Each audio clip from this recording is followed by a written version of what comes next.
안녕하세요, 여러분. 화상영어 선생님 세라입니다. 요즘 시대는 굉장히 자극적이고 어려운 문화에 노출되어 있는 우리 아이들을 어떤 식으로 교육시켜야 될까? 그런 쪽에 고민과 관심이 많으신 학부모들이 많을 거라고 생각해요.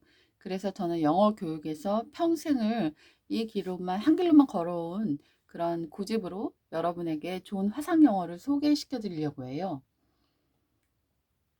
바른 영어를 찾으세요. 안녕하세요. 저는 20년 넘게 영어를 가르쳐 왔습니다.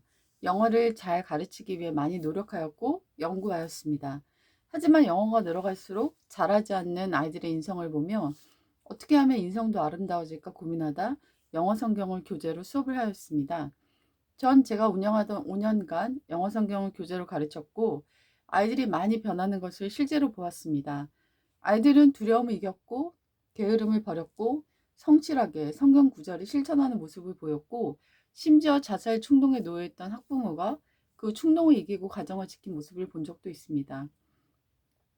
무너져가는 인성과 촉법 소년들의 대담한 범죄, 성적인 유혹과 자극적 문화의 파수꾼은 오직 영어 성경뿐이라고 생각합니다. 쇼핑 중독이고 관계 중독이고 지독한 외로움에 허덕이던 저도 이미 그런 모든 것을 치유받아 그런 상태에서 상관없이 살고 있습니다. 저는 영어 성경을 이틀에 한 번 읽고 외우며 실천하려고 애쓰는 삶을 살고 있습니다. 저는 바른 영어가 인생의 바른 등대가 되어줄 거라 자부하고 있습니다.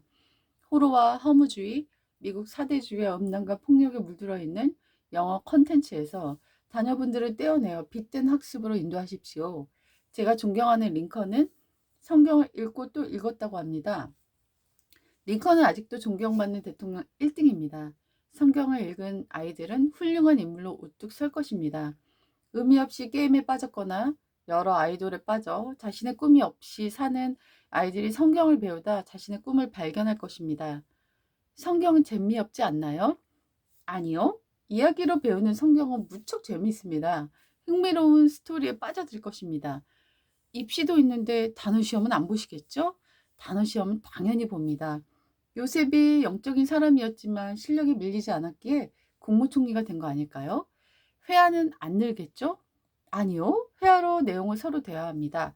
영어 성경의 패턴 연습을 시켜 암송시켜 스피킹을 성장시킵니다. 원어민 발음에 노출이 안 되잖아요. 아니요. 교재에 원어민 발음이 녹음되어 있어. 그걸 미리 듣고 와야 합니다. 아이들 발음이 버터스러워지는 것을 느끼실 거예요. 어느 정도 레벨이라야 가능하죠? 일단 단문 정도를 읽을 때 무리가 없고 해석할 수 있는 레벨이라야 가능하고요. 학년의 제한은 없습니다. 영어 성경이 장문은 안 되잖아요. 영어 성경 인용하는 문학은 셀 수 없이 많죠? 한글로 독해한 문장을 영어 영작하는 과제를 통해 장문의 향상, 그것도 고급 문장의 향상을 꾀합니다. 그럼 어떻게 수업을 받나요? 가장 이상적인 1대1 수업을 줌으로 합니다. 비용은 일반 화상영어보단 저렴하진 않지만 40분 수업합니다. 그러면 제가 직접 경험한 삶의 변화 스토리를 들려드리겠습니다. 틱 장애를 앓고 모든 것이 부정적이어서 같은 반 아이가 본 그 애는 벽에 붙어 다니는 아이였어요. 그 애는 저랑 4년을 배웠습니다. 영어 성경을 하루 5분 정도 배웠어요. 그런데 그 애는 틱 장애가 나왔고 대학도 붙었고 나중에 교장 선생님과 우연히 만난 버스에서 자유스럽게 대화하며 교장 선생님이 담임 선생님께 이 아이를 칭찬했다고 하셨어요. 소심함이 병적이었던 그 아이는 온 반 아이들 앞에서 담임 선생님께 칭찬받는 아이가 됩니다. 그 아이는 4년 뒤 저를 찾아왔어요. 예쁜 꽃을 가지고요. 너는 선생님과 배우면 뭐가 변한 것 같으니? 저의 시야요. 긍정적으로 바뀐 것 같아요. 참 놀라운 변화 아니겠습니까? 네. 두 번째, 가장 드라마틱한 삶의 변화 스토리를 들려드리겠습니다. 그 애는 가정이 정말 어려웠어요. 아버지는 큰 집에 계셨고, 엄마는 도망가서 할머니 손에 자라고 있었죠. 두 자매는 성경을 몇 년간 배웠어요. 전혀 희망이라고는 보이지 않던 그 아이가 8년 후 헤어졌는데, 그 애들이 대학을 붙어 찾아왔어요.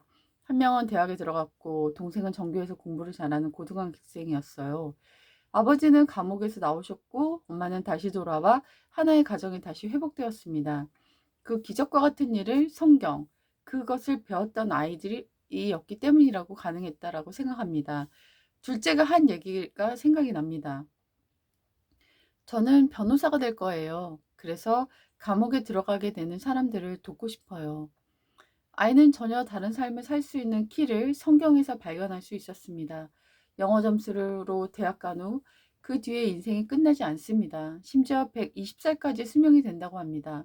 건강한 정신을 갖기 위해 미인들이 읽었던 성경을 읽게 해주세요. 후회하지 않을 것입니다.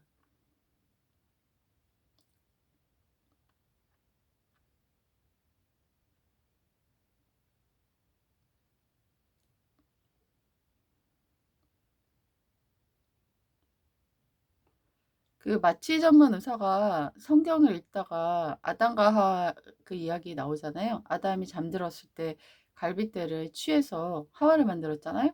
근데 거기서 착상하여서 마취제를 발명했다라는 얘기가 있어요. 근데 성경을 읽다 보면 굉장한 많은 영감과 많은 리소스들을 발견할 수 있는 것 같아요. 네, 링컨도 읽었던 성경, 여러분의 자녀들에게 꼭 가르치시기 바랍니다. 안녕히 계세요.